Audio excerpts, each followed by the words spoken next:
Good morning. Welcome to another workshop in our longevity workshop series. My name is Charles Sina, CEO of Anti-Fragility Health. We thank you and we appreciate you joining us again today as we continue this workshop series.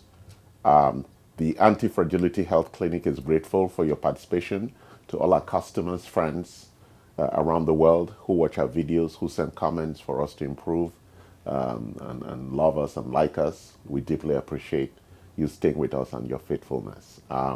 We are open to improvements all the time to ensure that we continue to give you the latest knowledge that allows you to achieve health span, which is for you to stay healthy as long as possible, and to give you lifespan, for you to live as long as is possible. At the core of the concepts of longevity is the issue of lifespan and health span. A lot of people focus on health span and they ignore lifespan. Most of us want to live a long and healthy life. We already know from a lot of the measurements that have been done at the cellular level that the lifespan of cells are already programmed. And therefore, all we do with regard to lifespan is to slow down the aging process. That's a really critical requirement. But in slowing down the aging process, we also want to make sure we keep ourselves healthy so we can actually fully enjoy and deliver and the things that we have been sent to deliver. All of us have purpose and objective, and we are here to give that message and to deliver the things that are going to be useful for us as we move forward. So there are 9 levers available to all of us for control in achieving lifespan and health span. There are 9 levers. I call them levers because those are the only things that are available for us to change lifespan and health span. We've gone through all of them except what we'll be talking about today, infections and allergens. I'll briefly take you through the 8 ones we've discussed, and then we'll start the workshop today on infections and allergens. So we've spoken significantly on nutritional biochemistry. We start on that because food is the big area of big discussion and big transformation, right? Most of us really need to pay attention to what we eat, the quality of what we eat. And we know that most of the food grown today in the US does not have the nutritional requirements in terms of vitamins and micronutrients that are required to keep us healthy. And therefore, there are lots of chronic illnesses today that really arise principally from nutritional deficiencies. And therefore, the question is just not that how well you eat. The question is whether you are nutritionally sufficient, or what we call optimal nutrition. And the only way you can know that is through measurement. So nutritional biochemistry is important, that you eat the right things, but we'll also make sure that if you're eating the right things, that you're absorbing them correctly. And that, when we measure in the cellular level, that the nutrients are at the optimal level. It's really important. And that's why we also talked about exogenous compounds. So if the food is not giving you enough, then you need to supplement to achieve optimal nutrition. So the cells are not nutrient deficient, because a lot of chronic illness is driven by nutrient deficiency. It's a really big issue, and I know a lot of people out there say, oh, I'm healthy, I eat well. Well, we don't know until we measure. And we can do micronutrient measurements and macronutrient measurements to see how well you're doing with regard to the key 5 nutrients, macronutrients, fiber, water, proteins, carbohydrates, and fats. And then the set of vitamins and the set of micronutrients that are necessary for the body. We go into another critical thing, sleep physiology. We all know God ensured that we sleep for 1/3 of our lives. And sleep is critical in resetting the architecture for the parasympathetic and sympathetic nervous systems. And those are the 2 systems. Parasympathetic is like a subconscious architecture that keeps us alive when we're asleep. And then the sympathetic is the one that drives the machine or the architecture when we're awake. So sleep physiology, really important. We spent a lot of time looking at sleep and the different stages of sleep and why that is really important. We moved then to exercise physiology, and we're looking at the maximum aerobic function as in terms of heart rate, how you can move your heart rate to levels where it allows you to actually achieve the outcomes of good exercise, which is strength, stability, balance, and flexibility. Very important things that are required for lifespan and health span. Then we talk about toxicity and detoxification. Some of that is going to come contextually today because of the immune system, because heavy metals and toxins that come into our body compromise our immune system, compromise cellular function and cellular communication. And therefore, they're really important things in terms of conceptually what we'll be talking today about infections and things like that. They're all things from outside, and therefore detoxifying, removing all of that out of the system is a critical control that we do have. Since we cannot measure air quality all the time, water quality all the time, food quality, creams, chemicals that we put on our body, we can't measure that. The only thing we can do is quarterly we do a detox, or daily we do a detox using some of the phytonutrients or cruciferous products like broccoli and things like that. We have a product called Broco Protect, very, very important in helping the liver, the main organ for detoxification. It optimizes that organ and makes sure that organ, just around that liver issue, because most Americans have non-alcoholic fatty liver disease. It compromises the liver, and therefore it compromises our detox architecture. We'll mention some of that later on. So it's really important that you measure your levels of fatty liver, non-alcoholic fatty liver, where there's issues of steatosis or cirrhosis or whatever is developing in the liver. Liver is a critical function for fat metabolism and for toxicity management. So let's go to, we spoke about exogenous compounds. These are supplements from outside that we need. We spoke about a lot of other things, stem cells, exosomes, NAD, all those optimizers and enhancers that we use to help optimize our nutritional deficiencies and therefore achieve optimal nutrition and cellular performance. We spoke about genetics, epigenetics. We need to understand what we inherited, the susceptibilities of our inheritance, and how our lifestyle affects genetic expression. That's epigenetics. So it's really important that we understand the weaknesses we inherited and therefore how our lifestyle needs to be optimized so that we can cover or ensure that those weaknesses do not propagate in expression, in the genetic expression for our lives. We spoke about stress, the big killer today. Very difficult. Most of our patients come and we measure stress, and it's really challenging because in some ways stress is connected to sleep physiology. Stress really a important issue. We look at 4 aspects of it: sleep, inflammation that we don't even know, the inflammatory stress we're going through ties back to infections and allergens. We also look at sugar, the stress of sugar, metabolism in our body. Too much blood, too much glucose in your bloodstream causes glycemic dysregulation or stress in the body. And then there's the perception of stress, which is our appetite for being happy or being satisfied, and all of that drives a core stress hormones, which can dislocate the metabolism, things like thyroid, cortisol, and things like that. Then today we're going to talk about infections and allergens, but we had spoken already about our implementation roadmap, maturity and mindset. We know that it takes a different kind of mindset to pursue longevity. It requires you to change your mindset, to transform your mindset to one of prevention rather than reaction. What is a preventive mindset? It's a mindset that is focused on saying, to stay healthy, I need to be in action. Action is what gives us access to what we want. So if you're not taking any action across these levers, really strategic, focused action, you will not get the benefits. You cannot just sit there and say, I'm going to be fine, or I sleep 5 hours, that's who I am. No, everyone is supposed to sleep 8 hours. If you're not sleeping enough, you're going to pay the price. It doesn't matter who you are.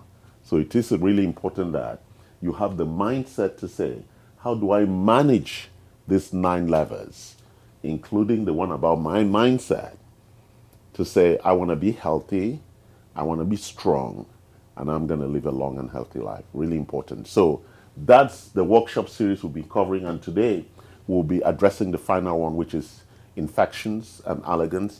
And next week, I'm going to start talking about the clinical imbalances. I'm going to start going into the underlying clinical imbalances that lead to chronic illness and begin to understand the source of these imbalances. And then we begin to explore how a lot of these levers can be used to prevent, reverse, and optimize the outcomes that we have with regard to those imbalances. So let's walk into the space of infections and allergens. Why are we talking about infections and allergens? You know, God gave us an amazing architecture, the immune system, because all around us, even in our body, there are more microbes and organisms than we have cells. And therefore, we live in an ecosystem of good and bad bacteria and viruses. So all these things we have built what we'll call a a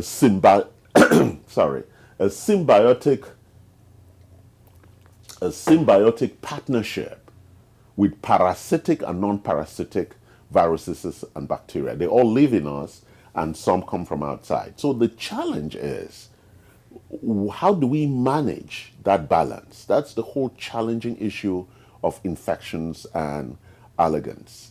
And I'll talk about allergies in a short moment, but I still want to stay with infections. We always, persistently and continuously, are fighting infections. It's that very challenging balance of the harmful against the beneficial. And that balance is a critical daily fight to maintain that balance so that the harmful bacteria does not overwhelm the beneficial bacteria. Whether it's the mouth, whether it's the sexual organs, whether it's our GI tract, whether it's our skin, that battle persists.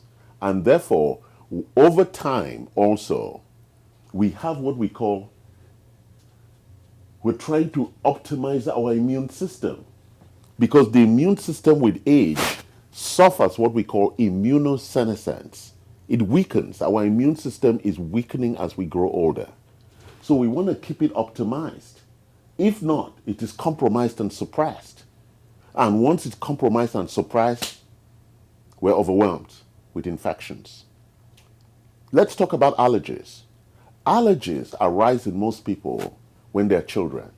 That's when the immune system gets compromised and they develop allergic reactions. I don't have any allergies. A lot of people don't have allergies. If people who have allergies and they take it into adulthood had been compromised when they were children. And therefore, we begin to react to a lot of things. But we also know there are products like gluten that for which creates some adaptive immune reactions, that could lead to autoimmune illnesses. So this is a very dangerous area with regard to our health that we really need to pay attention to.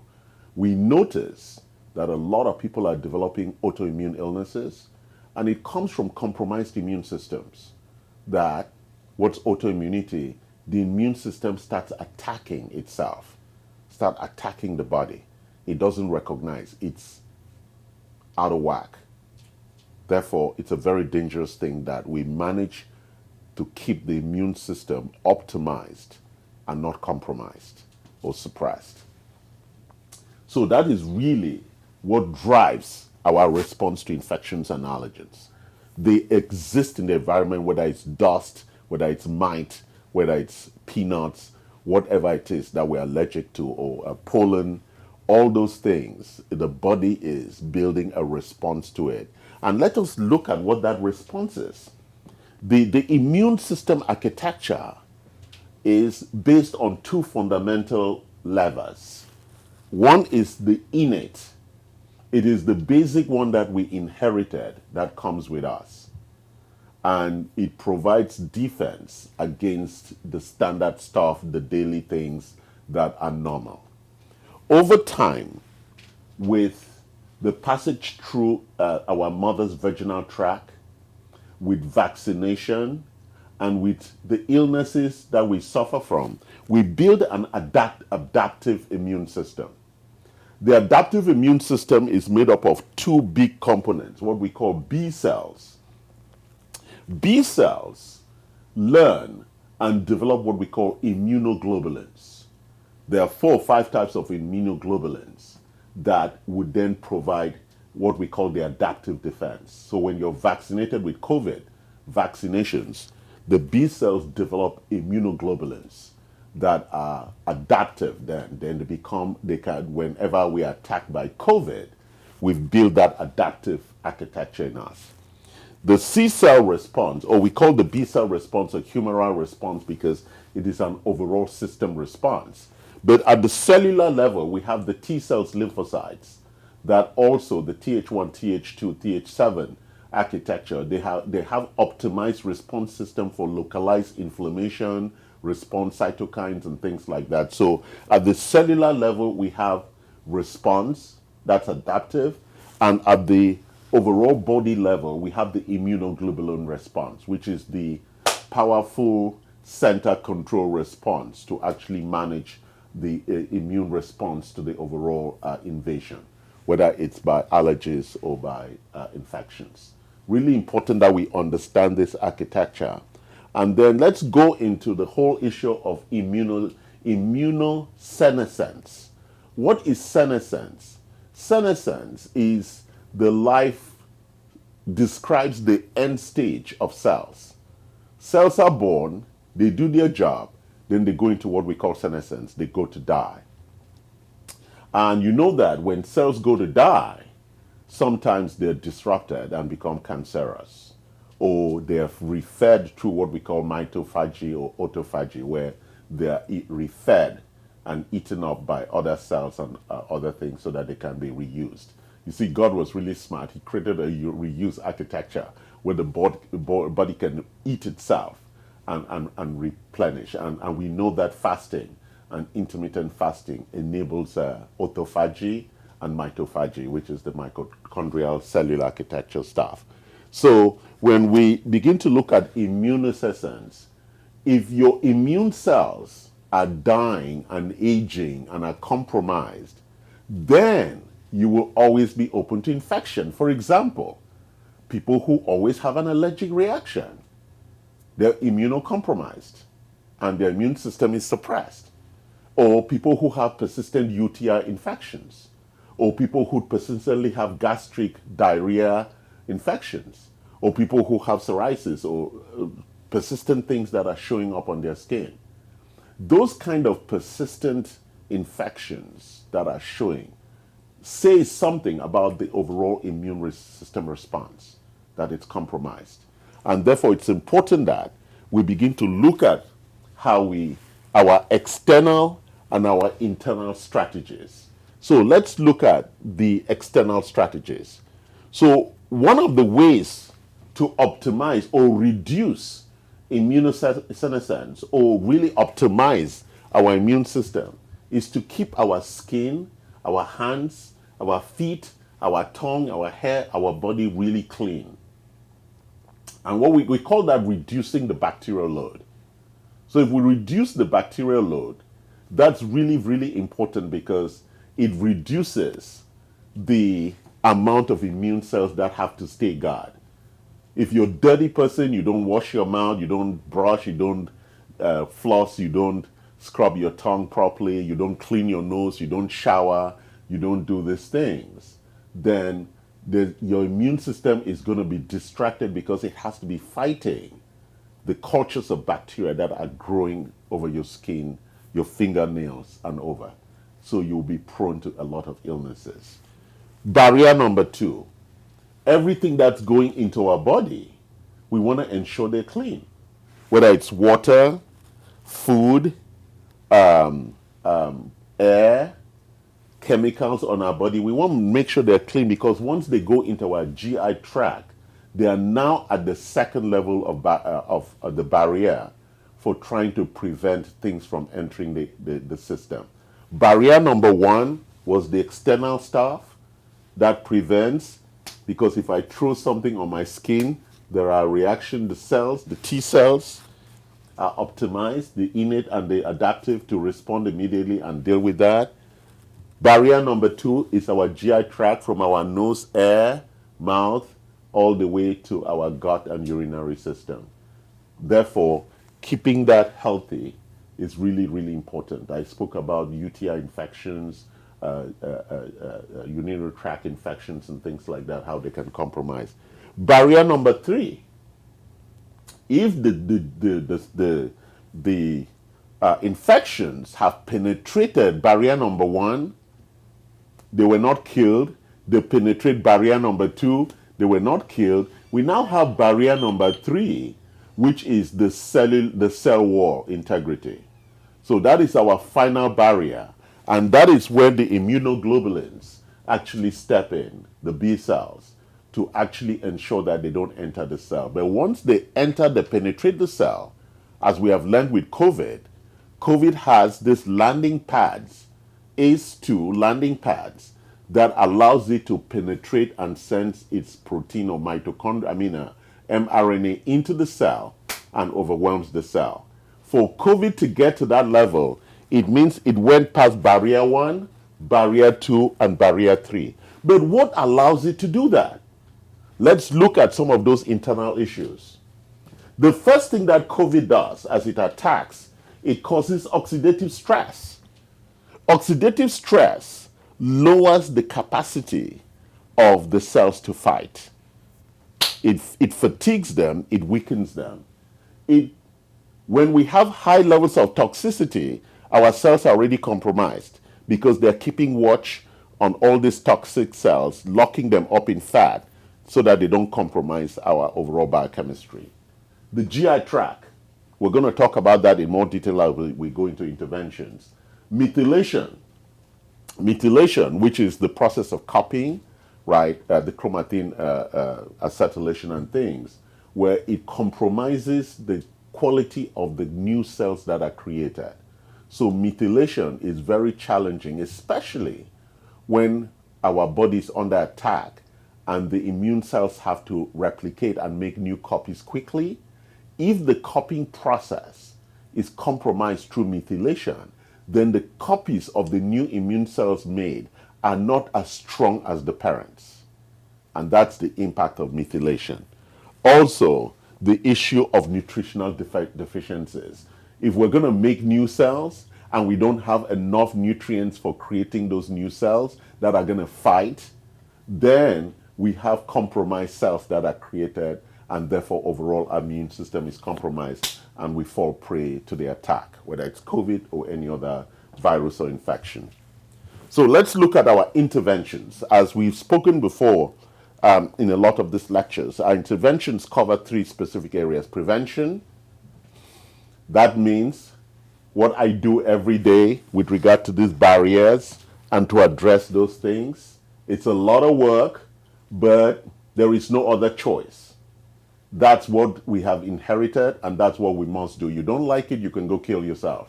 But it is important that these are the things you need to do if you want to achieve longevity. Barrier number one. Barrier number two, barrier number three allows us to build a prevention strategy. But also, we want to make sure that we are taking enough glutathione to reduce oxidative stress, right? We want to make sure that we detox often. We want to make sure that our GI tract, we are taking the right probiotics, we are getting the right rest and sleep. We want to make sure that we address methylation. Methylation actually happens when we are compromised by the immune system or we have some underlying issues.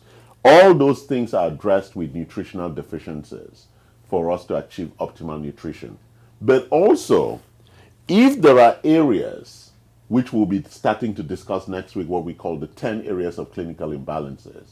If we already have some underlying imbalances, we need to make sure we address them. For example, if you already have diabetes, or you have obesity, or you have heart disease, you need to make sure that you're doing all the things necessary to reverse back to the original stage. If not, that clinical imbalance causes immunosuppression or immunocompromised. You're immunocompromised, and therefore the virus attacks and you are already vulnerable, as we call them, vulnerable populations.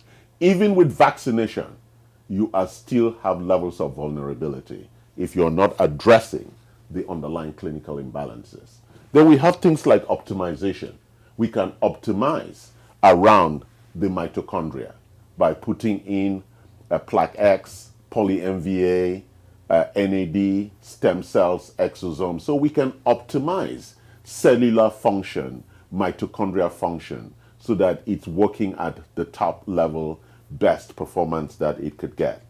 So I have gone through today, as we come to the end of this, our work on longevity, I have taken us through over the last several months over these 9 levels of control in a lot of detail, and you can watch all those tapes on YouTube and on Facebook where we've been publishing most of this.